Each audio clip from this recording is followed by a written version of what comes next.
Welcome to the UNA Baseball Review. Here are your hosts, Coach Mike Keene and Jeff Hodges. Hello and welcome to another edition of the UNA Baseball Review. I'm Jeff Hodges along with UNA head baseball coach Mike Keene. Coach Keene, the UNA Lions 20-16-1 overall. You're 10-8 in the Gulf South Conference and had a big GSC series on the road last weekend at West Alabama. UNA came out with only one win in the 3 games, but you had 2 extra inning games, and we've talked about it a lot this year, but really your starting pitching did as well as they've done all season. In 24 innings, they only allowed 3 runs, but again, relief pitching was a story, and the Lions blew 2 late inning leads and came out with only 1 win.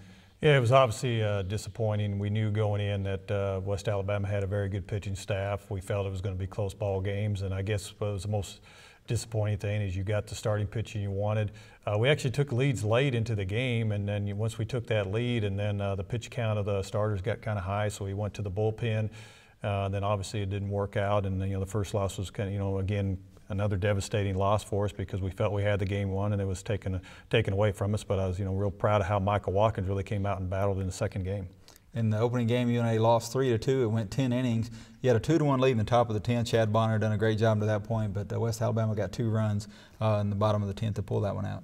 Yeah, and it was one of those where, you feel like you had it. I think that was there. We had a big hit by Jake Ward, so we took the lead. We felt, okay, this is pretty good chance that we're going to win. And, they have to give West Alabama credit. They came out and, unfortunately for us, we make a walk, and then, then Brantley goes in and challenges one of their guys and really hadn't hit the ball very hard. And then a guy drives one into the gap and knocks in 2 runs. And so it was, it was a tough way to lose, and unfortunately we've had that happen more than once this year, and I can go through a whole year where that hasn't happened, and it's just been one of those years that has happened more than I'd like it to.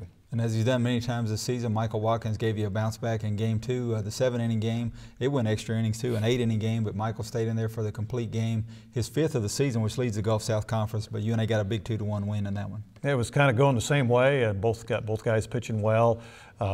Mixing it up, having to make some plays. I mean, we made some nice plays. They were making plays, and it was going to come down to who was going to be able to execute. And then, we were able to execute again, scratch a run. We left Michael out there, even though his pitch count was up. We were in the 8th, but we felt his stuff was still good enough. And then we ended up winning that game when Josh Carpenter had to make a real nice play to preserve the win. And then Josh Sear held on to first base. It's 2 good plays by 2 guys to preserve that win and then to have a split on Saturday. And Cade Medley on the Sunday game. UNA a 2-1 lead into the 8th inning. Kind of imploded at that point, ended up losing that game 7-2. But again, a great job by your starter and another chance to win a game, but let it get away. Yeah, and early in this, he just pitched tremendous. Cade was really on. It's one of those first innings. We had a situation where the umpires the day before got sick, so we had a new guy behind the plate that really didn't know much about his strike zone. And early on, it was a little tighter. He ended up expanding a little bit as we went. But I thought Cade had as good a stuff as he's had all year long. And it did the same thing. We take the lead, we get up, and then again we go to the bullpen. Get a single, then a walk and an error. Ends up creating a situation that we didn't want to be in, and then we magnify it by making another an infield error that pushed the lead instead of being Ben comes in, throws a pitch, hit, and you think, well, we're right there, but it just everything just unraveled from that point. And then a middle of the week game against Auburn Montgomery, I guess one of the strangest games of the season, but they have a good ball club. They were nationally ranked. We played them down there earlier in the year, and they came back and won that game 8-6. But you had a 5-2 lead. Some transformers blew out on the third base line, so it got dark, but they ended up coming back and scoring 3 runs in the 8th inning and made it a 5-5 tie. Well, it was one of those, when the transformer blew, it was early enough, and we went to the umpire, and I said, look, you're behind home plate. If you see that it looks like it's getting difficult to see it, and neither one of us obviously want to get anybody hurt and the outcome of the game, and it was getting into about the 7th inning, so he came out and said, he goes, they're starting to get a shadow on the baseball. He said, I think we'll make sure this is last inning. Well, we were up 5-2, so all we had to do was get 3 outs, and we had an opportunity to win the game. But kind of the way our season's going, that didn't happen, and they came back and tied it, and then we had a runner at second base, 2 outs, and couldn't get a hit. And so he kind of held true to what he said. This was going to be the last inning, even though it was tied. That's what he said. That's what he said prior to that. So we adhered to it. So we ended up in just a tie. We're going to take a quick break, and we'll have some highlights from that Auburn Montgomery game when we come back. TVA Credit Union was established by the Farm Credit Administration on June 24, 1936, with 7 branches full of financial experts offering personal advice. TVA Credit Union offers low rates for mortgages, auto and personal loans, as well as higher rates on savings and CDs. TVA Credit Union is member-owned and operated, and now open to the community. TVA Credit Union is everybody's credit union. Give TVA Credit Union a call today, 256-386-3000, or stop by any branch. Daddy, can I get a puppy, please? Okay, Sammy. It's bedtime. Oh, 10 more minutes, please. 10 more. Yes, please. Hey, Daddy, will you buy some alcohol for my party tonight? We'll be right here at the house. You can even take the keys. Please? Absolutely not. Each time I turn around. Never let me have anything. Don't be a pushover. I hate you. Be a parent. Prevent. Don't provide alcohol to minors.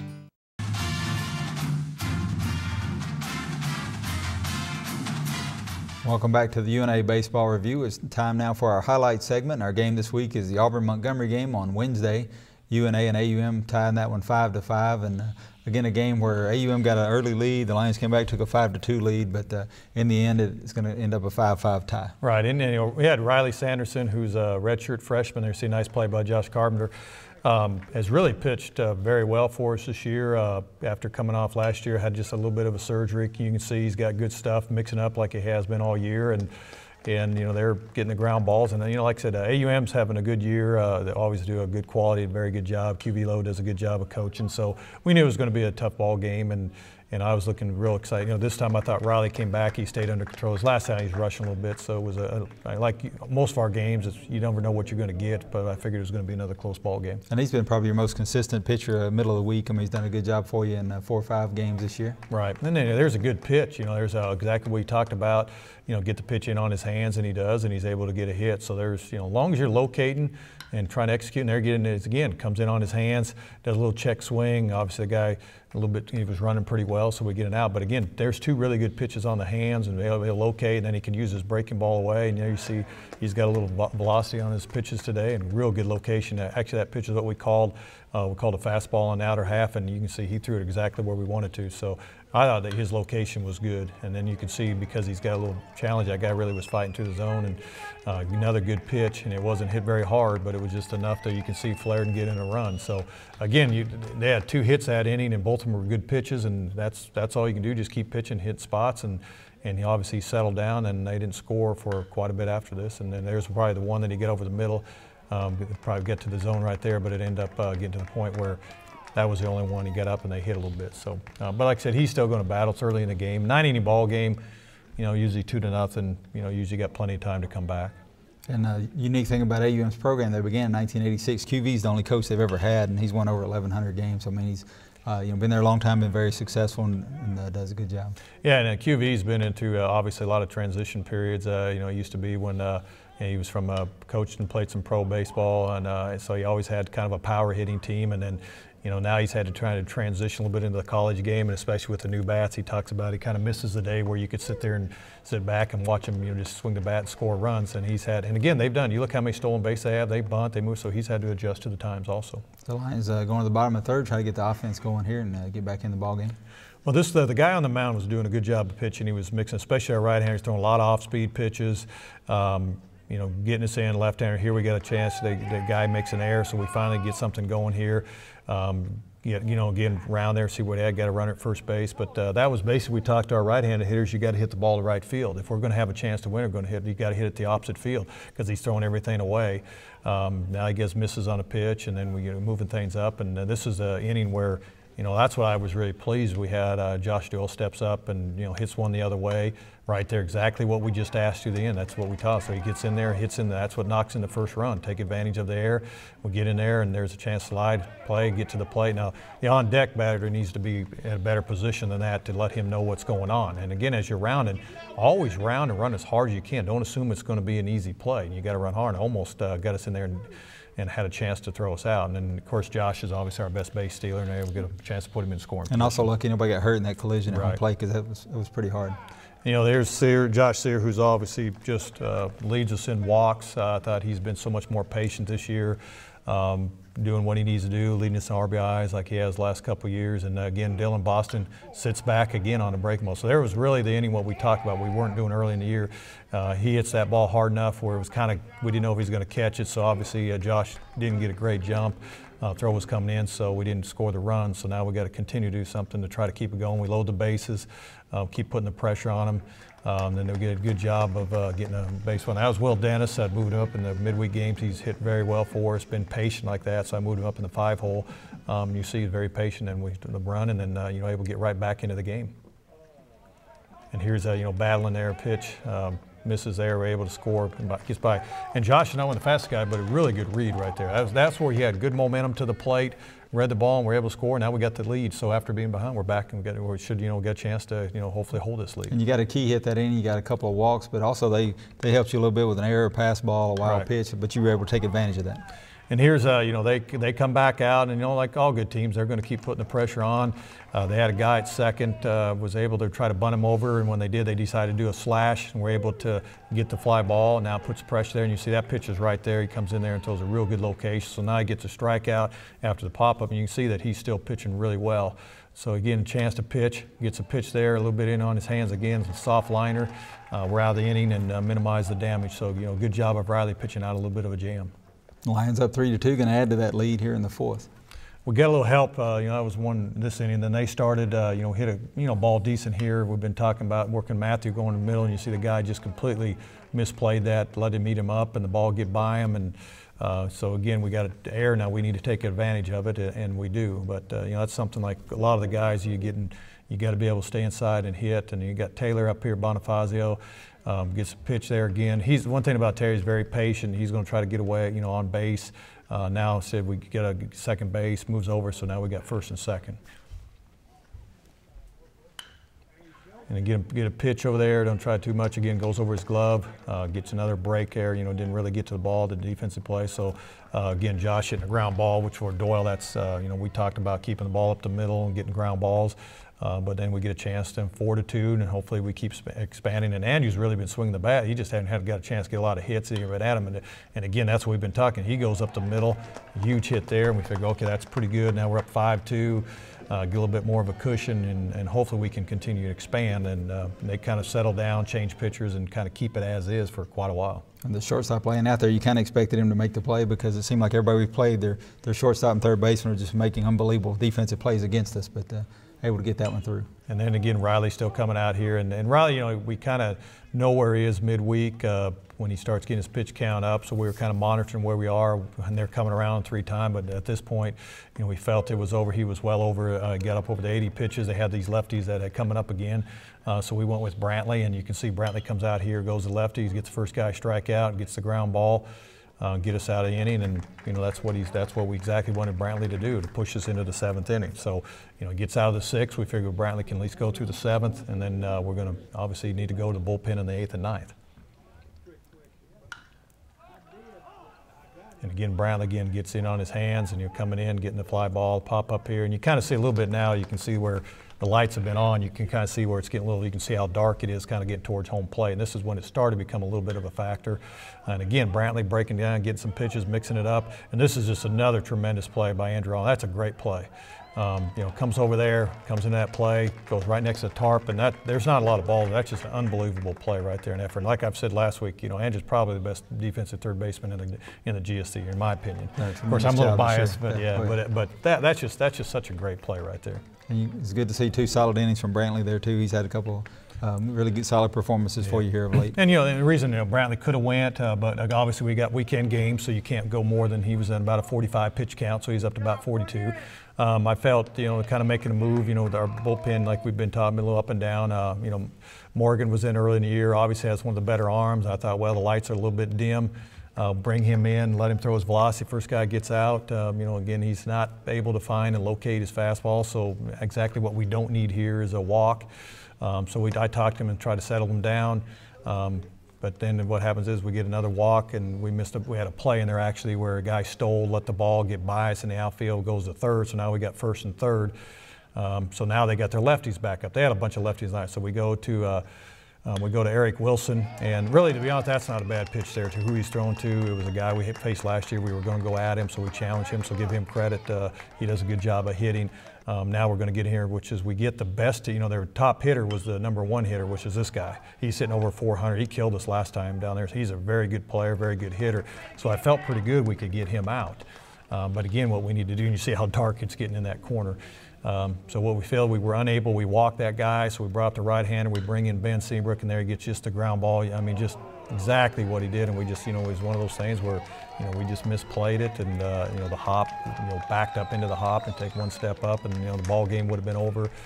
Really disappointing for Ben, because Ben got him back out there, did what he wanted to do, and then obviously he ends up getting the next guy out, but it ends up being a 5-5 tie, and like we talked about, it was one of those where he told us before the game it was going to be the last inning, so I obviously wanted to keep playing, but he kind of held to what he said. And I guess the most disheartening part with that is you have the 5-2 lead, and it was really self-inflicted. There were 4 walks, an error, and just 1 hit, and they scored 3 runs. Yeah, and I that's one of those. If you kind of see where we are, and you haven't come to our games, that's been, and we've, there's put pressure on him. We talked about it, gone this, maybe got on him a little bit, pat him on the back. We tried everything to curve this path that we felt we were going to, be out of by now, and unfortunately it hasn't, happened. Again, we get good starting pitching. You see the play Andrew made early in the game, so we've done all that stuff.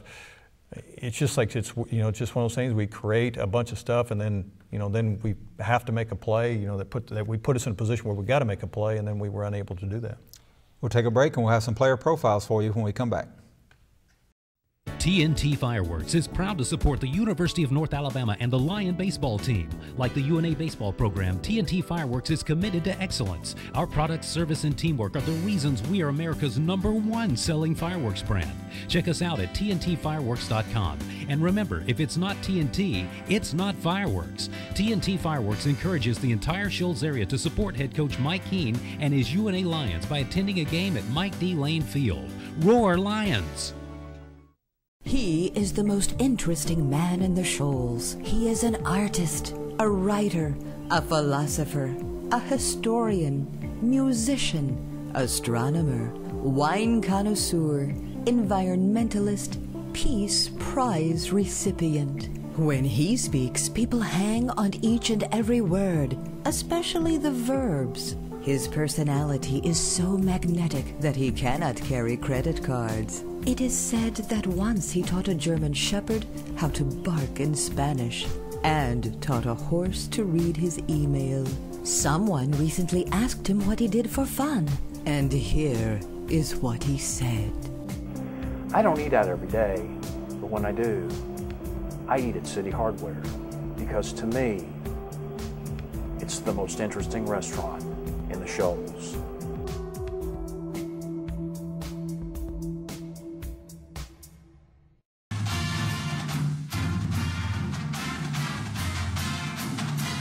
Welcome back to the UNA Baseball Review. It's time now for our player profile segment. And Coach Keene, we're going to look at a couple of newcomers this year, actually 3 newcomers, but a couple of local guys. The first one, Dylan Boston from over in Tuscumbia, and he's really done a tremendous job this season, batting .366 and really been one of your most consistent offensive performers. Well, we obviously, with Dylan being in the area, we've seen him play. Actually, I remember when he was, we have some tournaments on our field when he was an 8th grader, and always knew he had a lot of strength, could really hit. Hope we're trying to get him out of high school, chose to go the junior college route, but in 1 year decided to come back. So he's only a sophomore, and he's just going to have to continue to mature. Like I said, you saw it in the AUM game when he stays back, he can hit the ball the other way. He's just got to continue to do that because they all know that if you throw a fastball in the middle, he can hit that. He hasn't had a chance to play. He's been DHing all year, but one of the biggest things he's made some unbelievable improvements again is his defensive first base, and he's going to get a chance to go play up in summer leagues this year, and he'll get to play first base pretty much every day obviously with Josh leaving, so he's got a chance to jump in there and fill that position next year. As I say, Sear, I've been in that spot for 4 years now, but you're going to be looking for somebody next season, and he looks like he's ready to step in there. Leads the team with 5 homers, 23 extra base hits this season. Jake Ward, I wouldn't say a surprise, but a guy you weren't really expecting to have as prominent a role, I guess, going into the season as he's taken, but he took his opportunity. Now leads the Lions, batting .411 for the season. He's ranked 3rd in the conference in hitting. Right, Jake's another one too. We recruited him out of high school also, went to Shelton State. Obviously, his dad played over here at UNA for Coach Lane, and We're glad to get him back. And, we knew he had, offensive talent. It was trying to figure out the best place for him defensively. We had him in right field and left field, and then it ended up being due to the injury to Doyle early in the year. We put him in center field, and he's just a better, that's where he's at his best in center field. But the thing that he's done, and we hope he continues to do, he took over that leadoff role and has just been really consistent, knows how to use the whole field. You think, well, he's just going to hit it the other way, and like he did West Alabama, he can get a pitch if it's there, he can pull it, and just all aspects of the game. He gets well with scoring position, gets on base, up there and walks. So he's doing, pretty much that we ask him to do, and looking for him to continue. And here's another outfielder, Taylor Bonifazio. Taylor's been in your outfield rotation this year, and he's had a couple outstanding games for you, but done a good job defensively and at the plate. And Taylor was another one. It's like we said, going in this spring, we didn't know really what outfield. Obviously with Josh Doyle playing last year, we felt he was going to be in the mix, but everything else at this point was kind of really wide open. Both him and Jake really didn't have great defensive falls. And then as we got into the spring, one thing that Taylor just started defensively, just was making plays. And we brought him in a couple times late defensively. And when we had an injury, which we had again with Jake kind of hurting his leg, and put him in. And again, the one thing he does defensively, he's going to make. He made some really nice plays at West Alabama. Knows how to get on base, plays really hard, and just has done a really good job when he's got his opportunity. I was going to say his on base percentage is .474. He's gotten on 11 times without hits, by either walking or being hit by pitch. So he's done a good job getting in. Right, and that's what we asked him to do is get on, if you can, you get in there, get on base, play good defense, and he's been able to do that. And he has a lot of expectation. You say he gets mad sometimes and frustrated, but I know that means that at least he's caring about trying to help us win games. We're going to take a break, and we'll have more Lion baseball for you when we come back. Morgan Stanley is proud to sponsor the University of North Alabama Lions. Please see one of our financial advisors, Chris Smith, Bill Jeffrey, Joe Curtis, John Jeffrey, or David Jeffrey, to assist you with your financial needs. Hi, I'm Mike Keene, head baseball coach at the University of North Alabama. Have you ever heard the saying, great baseball players are made in the off-season? As a college baseball coach, I can tell which high school recruits are on a weight program and which ones are not. Help your young athlete reach the top of the sport by training with the personal trainers at the Courthouse Racket Club. Our 5 trainers are ready to work at your athlete's pace and your schedule. Try our 3andMe training program designed for 3 athletes to work with a trainer and lower the cost to fit any budget. Call Ken Irby at 764-0034 to set up a program designed especially for your young athlete. The Courthouse Racket Club, proudly serving the Shoals for 30 years. Daddy, can I get a puppy, please? Okay, Sammy. It's bedtime. Oh, 10 more minutes, please. 10 more. Yes. Please? Hey, Daddy. Will you buy some alcohol for my party tonight? We'll be right here at the house. You can even take the keys. Please? Absolutely not. Each time I turn around. Never let me have anything. Don't be a pushover. I hate you. Be a parent. Prevent. Don't provide alcohol to minors. Morgan Stanley is proud to sponsor the University of North Alabama Lions. Please see one of our financial advisors, Chris Smith, Bill Jeffrey, Joe Curtis, John Jeffrey, or David Jeffrey, to assist you with your financial needs.